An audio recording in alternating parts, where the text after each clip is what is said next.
Bulletin में सबसे पहले बात करेंगे army chief general Qamar Javed Bajwa ने कहा है कि अमेरिका को अड्डे नहीं देंगे। पार्लिमानी कमेटी बराए कौमी सलामती इजलास के बाद army chief general Qamar Javed Bajwa का सहाफ़ियों के सवाल पर जवाब। DGISI लेफ्टिनेंट जनरल फैज़ हमीद ने कौमी सलामती कमेटी के अरकान को 90 मिनट तक पावर पॉइंट के जरिए कश्मीर, अफगानिस्तान और अंदरूनी सिक्योरिटी सूरत हाल पर ब्रीफिंग दी। सियासी कायदीन ने अस्करी क़यादत से अफगानिस्तान की सूरत हाल पर कई सवाल किए और आर्मी चीफ ने बराह रास्त पूछे जाने वाले सवालात के खुद जवाब दिए।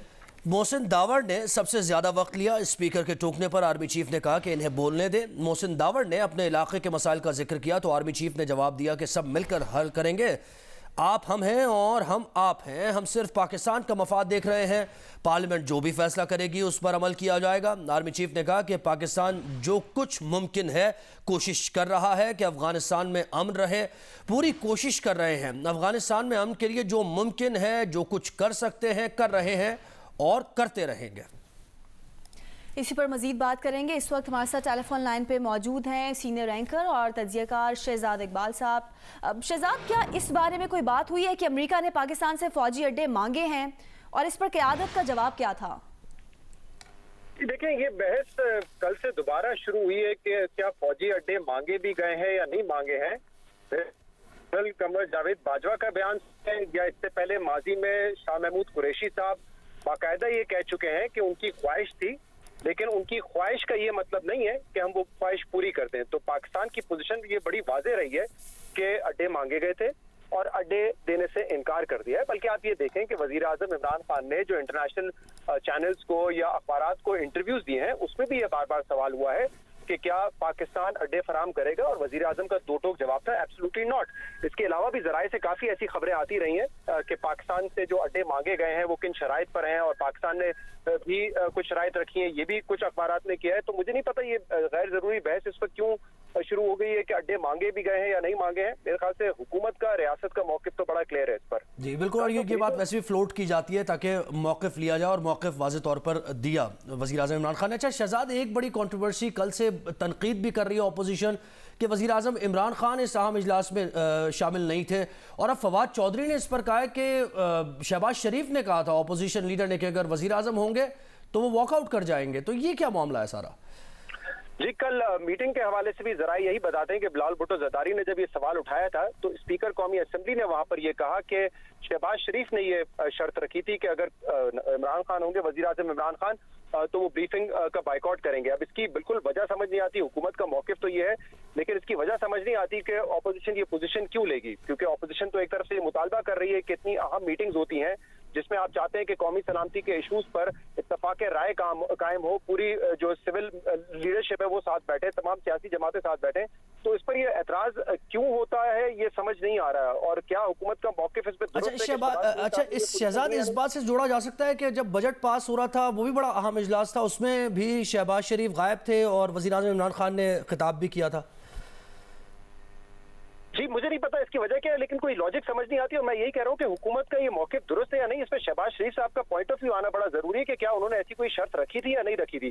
क्योंकि देखिए, इससे पहले जब ये पुलवामा का वाकया हुआ था और फिर भारत ने एयर स्ट्राइक की और पाकिस्तान ने उसका जवाब दिया, तो उसके बाद जो मीटिंग्स हुई उसमें भी वजीर आजम की अदम शिरकत के हवाले से अपोजिशन बार बार कहती रही है कि इतनी अहम मीटिंग्स में वजीर आजम पाकिस्तान क्यों नहीं आते। उनका ओहदा है, वो हेड ऑफ द गवर्नमेंट है, वो क्यों नहीं आते इन मीटिंग्स में।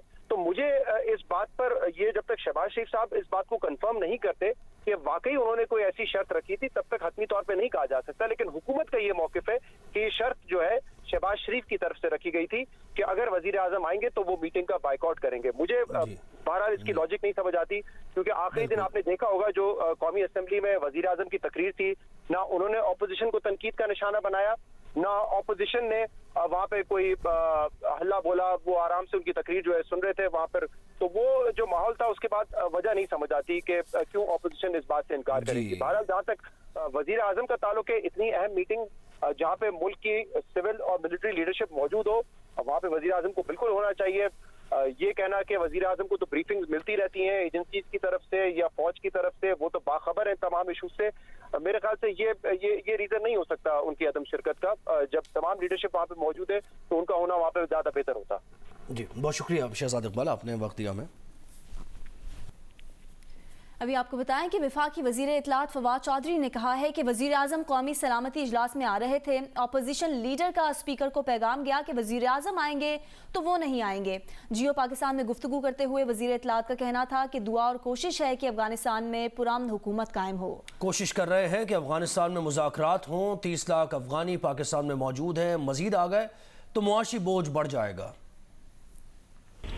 نہیں، وزیر اعظم تو آ رہے تھے اور تشریف لا رہے تھے، لیکن لیڈر آف دی اپوزیشن کا پیغام گیا اسپیکر صاحب کو کہ اگر پرائم منسٹر صاحب آئیں گے تو ہم واک آؤٹ کریں گے۔ تو پھر پرائم منسٹر صاحب نے کہا کہ نہیں، واک آؤٹ کی ضرورت نہیں ہے، آپ لوگ اٹینڈ کر لیں اور میں نہیں آتا۔ یہ ہوا۔ مسلم لیگ نون کی ترجمان مریم اورنگزیب نے وزیر اطلاعات فواد چودھری کے بیان پر رد عمل دیتے ہوئے کہا کہ فواد چودھری جھوٹ بول رہے ہیں، فواد چودھری پروپیگنڈا مشین ہیں۔ شہباز شریف کیسے منع کرتے؟ میٹنگ اسپیکر نے بلائی تھی۔ مریم اورنگزیب نے تردید کی کہ شہباز شریف نے کسی کو کوئی پیغام نہیں بھیجا۔ یہ بھی کہا کہ فواد چودھری صاحب کے پاس کوئی سرکاری دستاویز ہے جس میں شہباز شریف نے منع کیا ہو تو کوئی ثبوت پیش کریں۔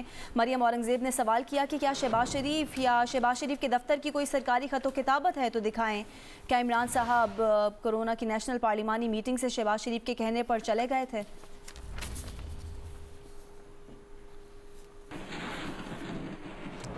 اور وزیر اعظم کے قومی سلامتی پارلیمانی کمیٹی کے اجلاس میں نہ آنے پر پیپلز پارٹی نے بھی رد عمل دیا ہے۔ پیپلز پارٹی کے سیکرٹری جنرل نییر بخاری کا کہنا ہے کہ وزیر اعظم کی قومی سلامتی میں عدم شرکت سے ایک منفی پیغام گیا۔ وزیر اعظم بتائیں کہ قومی سلامتی کمیٹی اجلاس میں نہ آنے کی کیا وجوہات ہیں۔ یہ بھی سوال کیا کہ کیا وزیر اعظم نے یہ پیغام دیا کہ خارجہ داخلہ پالیسی سے ان کا کوئی تعلق نہیں۔ ایک بیان میں نییر بخاری کا کہنا تھا کہ وزیر اعظم کے لیے قومی سلامتی کمیٹی سے زیادہ بھی کوئی اہم مصروفیات تھیں۔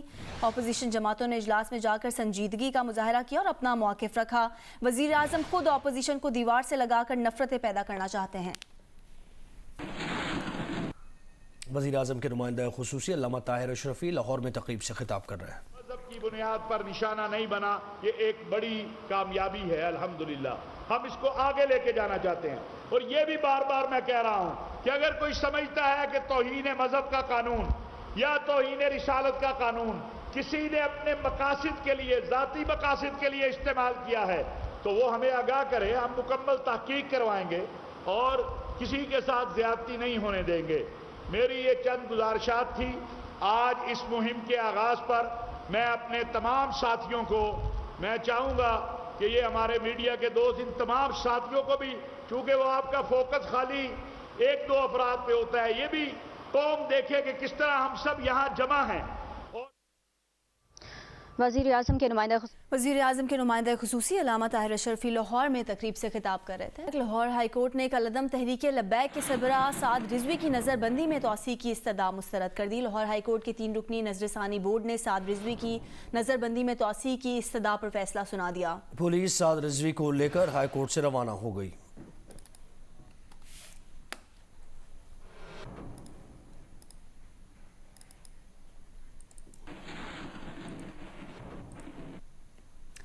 سیکرٹری کابینہ احمد نواز سکھیرا نے سوشل میڈیا پر اسلام آباد کلب میں زیر تعمیر کر کے گراؤنڈ کی تعریف کرتے ہوئے کہا کہ انٹرنیشنل معیار کو مد نظر رکھتے ہوئے اسلام آباد میں پہلی بار کسی کرکٹ گراؤنڈ کو ایسی سہولیات دی جائیں گی۔ سیکرٹری کابینہ احمد نواز سکھیرا نے ٹویٹ کرتے ہوئے کہا کہ اسلام آباد کلب میں زیر تعمیر کرکٹ گراؤنڈ میں فلڈ لائٹس ٹاور لگنا ایک اہم قدم ہے۔ کرکٹ کے حوالے سے بین الاقوامی سطح کی سہولت پہلی بار اسلام آباد میں کسی کرکٹ گراؤنڈ میں دی جائے گی۔ کرکٹ گراؤنڈ میں ایک پویلین، جمنازیم اور کرکٹ اکیڈمی کا قیام بھی کیا جائے گا۔